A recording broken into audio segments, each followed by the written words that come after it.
¿Qué tal? Hace mucho que no había subido video y en esta vez, como ven en el título, en este video voy a estar hablando sobre las especies de pásmido o insecto palo para principiantes y los que son súper fáciles de cuidar. Tocaré pocos puntos como especies, cuidados y alimentación, pero no muy a fondo, ya que si quieren que me centre en una especie en especial o en sus cuidados, podrían dejar sus comentarios y con cuál especie les gustaría que les hiciera un video a detalle. Y bueno, sin más, empecemos ya este video. Y bueno, para iniciar el puesto número uno, en este tenemos Alcaracius morosus. Y este se trata de una especie fácil de criar y se alimenta de aligustre, zarza, hojas de guayaba y hojas de rosal frescas. Se deben de mantener en un terrario de por lo menos unos 25 centímetros de altura para que permita que estos puedan mudar exitosamente. Las hembras pondrán huevos poco después de alcanzar la edad adulta, y estos huevos se pueden incubar manteniéndolos sobre una toalla de papel y con un algodón húmedo, y estos huevos pueden tardar entre 3 o 4 meses en eclosionar, dependiendo ya de muchos factores como la temperatura y la humedad. Y esta es la especie número uno en el top de este video por lo fácil de su mantenimiento. Puesto número 2.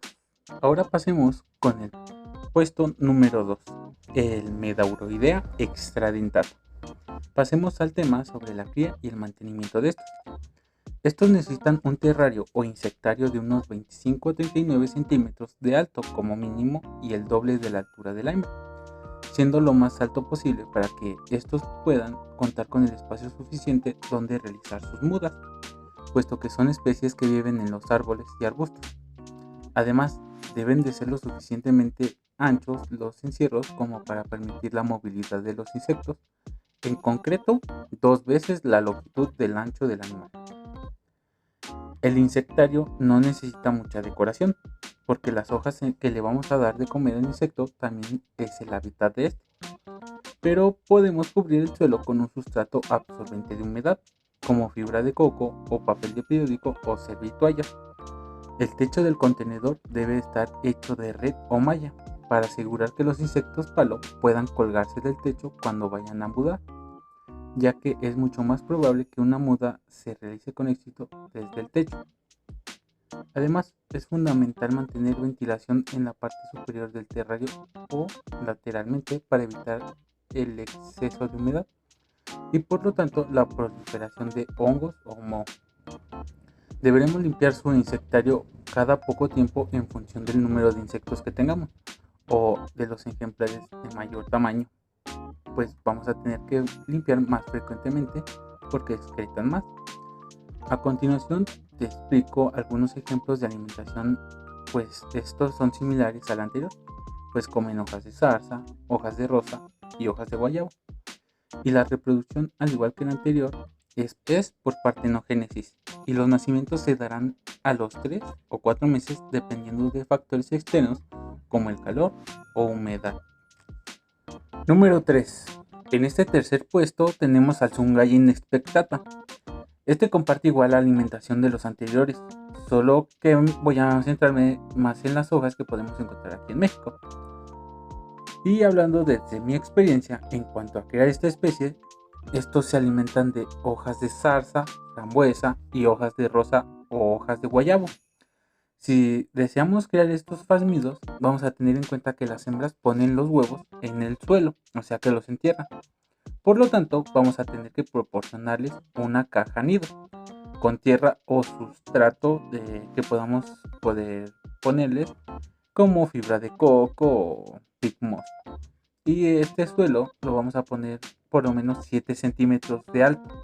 Y los huevos los podemos dejar ahí o recogerlos para que nazcan en un vivario aparte de los adultos. En cuanto a la temperatura, 20 grados es suficiente, pero crecerán más rápido a temperaturas más altas, entre 22 y 26 grados. El que pulvericemos de vez en cuando va a ser necesario con un atomizador y con este para que estos puedan beber agua. Número 4. En el puesto número 4 tenemos al Extatosoma tiaratum, y este se alimenta de hojas de zarzamora, frambuesa, roble, rosal, avellano y eucalipto. Este los podemos mantener a temperaturas entre 20 y 30 grados durante el día. Y por la noche podemos dejar que la temperatura baje un poco más, no son muy exigentes, ya que esta especie no exige mucho en cuanto a humedad. Y debemos de tener algo de agua en su terrario para que beba casi cada día. Podemos proveérsela por medio de rociar con agua las hojas que comen.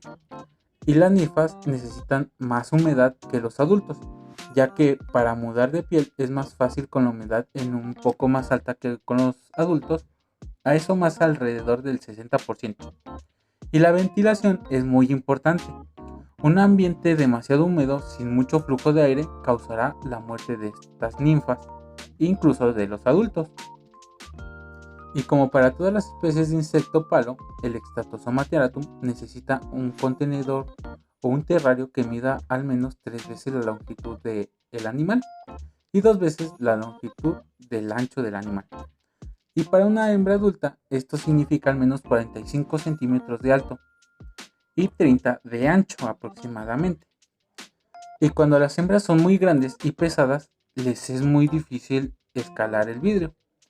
Es mejor ponerle a estas ya adultas una superficie rugosa para que escalen en los lados del tanque o del terrario que le vayamos a poner. Y la tapa o techo de este también debe de estar hecha de malla o una superficie rugosa, adecuada para colgarse, ya que estas cuelgan de cabeza para poder mudar de piel. Y para asegurarnos de que nuestros insectos palos tengan suficientes ramas fuertes con hojas para colgarse y comer de ellas. Los machos y las hembras se pueden distinguir fácilmente, ya que las hembras adultas son más grandes, pesadas y no tienen alas largas. Pero a su vez los machos son más largos, delgados y tienen alas muy largas que les llegan más allá del abdomen. Los machos tienen antenas muy largas y esto se puede ver desde que son ninfas jóvenes. Desde L2 más o menos hasta L5 ya se puede saber bien si es macho o hembra. Las diferencias en tamaño y tipo de cuerpos se hacen más evidentes a medida que las ninfas van creciendo. El Extatosoma tiaratum puede reproducirse tanto partenogénicamente como sexualmente. Cuando la hembra no se aparea, podrá poner huevos que se desarrollarán en hembras. Y cuando se aparea, los huevos que ponga van a producir tanto hembras como machos. Las ninfas que nacen de huevo partenogénico son generalmente más débiles y estos huevos necesitan casi el doble del tiempo para eclosionar que los huevos fertilizados. Para la cría, todo lo que vamos a necesitar es mantener a la hembra y el macho juntos en un contenedor. Cuando el tiempo es el adecuado, ellos sabrán qué hacer y los huevos son redondos y ligeramente brillosos. Puede variar el color de este, entre beige y café. En los huevos podemos ver el opérculo y esto es una especie de tapa en el huevo, por donde vamos a ver que va a salir la ninfa. Y no necesitamos preocuparnos de que vayamos a tirar los huevos por confundirlos con excrementos, ya que los huevos se ven muy diferentes a estos. Los huevos eclosionarán entre 4 y 6 meses, cuando la hembra es fertilizada por un macho, y cuando la hembra no estuvo con un macho y los huevos son por partenogénesis, van a eclosionar entre 6 y 12 meses. Se tienen que mantener los huevos en servilletas con una humedad entre el 25% y el 30%. Así que para tener esta humedad vamos a rociar con agua cada cuantos días a la semana para dejar que el papel también se seque antes de rociar de nuevo, para que podamos prevenir que le salga moho, y el moho puede ser más destructivo que mantener los huevos un tanto secos, así que si dejamos un poquito secos los huevos no hay tanto problema como si le saliera moho, porque podemos perder una puesta completa. Número 5. En este puesto número 5 puse al Diaperodes gigantea. La alimentación va de hojas de eucalipto, laurel y hojas de guayaba, y también aceptan estas muy bien. En cuanto a tamaño, sin contar lo que miden las patas, el macho mide 11 centímetros y la hembra 14 o 16 centímetros a lo mucho. La reproducción es completamente sexual. Se necesita tanto el macho como la hembra para que haya descendencia de estos. Y debemos de cuidar la humedad de esta especie, ya que tiene unos niveles relativamente más altos de mortalidad en ninfas si tienen mucha humedad. Una vez que son un poco más grandes, ya no mueren tan fácilmente como si las condiciones fueran las inadecuadas. La humedad no debería de ser demasiado alta. El entorno es más o menos 60-75% de humedad. Les gusta beber bastante el agua. Una pulverización diaria para que puedan beber sería lo ideal. En cuanto a terrarios y ventilación, esta especie es de gran tamaño y necesitan un gran terrario.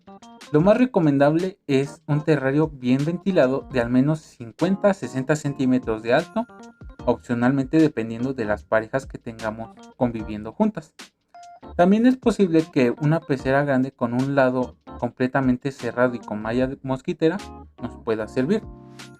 Los datos adicionales de esta especie es que los machos son de color verde y café, y este es en su última muda, ya siendo adultos, y tienen alas largas, pero las usan más como una disuasión para posibles depredadores en la naturaleza, pero también pueden planear bastante bien.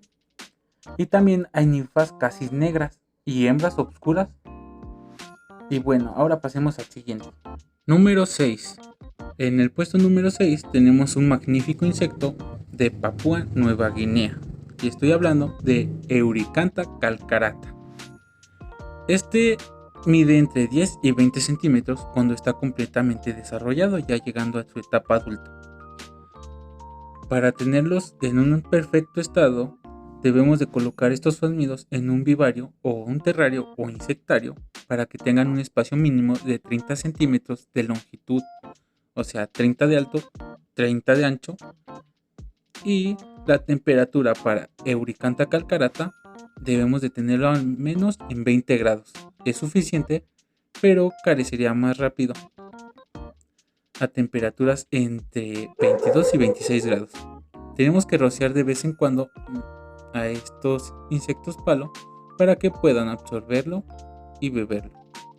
La humedad ideal está entre los 60 y 80% para estos, o sea que estos llevan una humedad bastante alta. El alimento de Euricantha calcarata es únicamente de plantas, principalmente zarzas, hiedras y robles. La cría para esta especie es sexual. Se requiere, si queremos criar esta especie, tenemos que saber que dejan directamente los huevos también enterrados en el suelo, o bien puede también dejarlos caer solamente así. Podemos dejarlos ahí para que eclosionen, o si queremos tener más controlada la población, podemos incubarlos en un terrario aparte. Y bueno, este fue mi top 6 de fasmidos para principiantes. Si gustan un video aparte de una especie en específico que me centre en sus cuidados y mantenimiento, podrían dejarlo en la caja de comentarios. Y los invito a suscribirse y ya voy a estar más activo ahora sí. Bueno, hasta luego.